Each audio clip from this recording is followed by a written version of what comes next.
The guidelines that you have prepared for us for the election coverage of the media industry will serve as a self-regulation tool for the media.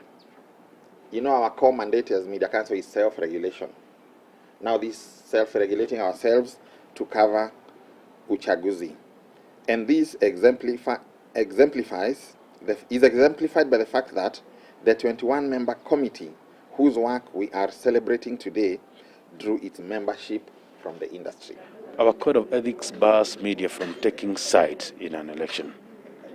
If it's a matter for revision, it could, but so far the code of ethics bars media asks them to remain balanced and unbiased. So if you declare a stand, then you become a political party. So far, that's what the code of ethics says. And the changes we were making and the discussions and the contributions, when we finally sat to look through the whole document from beginning to end, we were able to do a good job, in my opinion.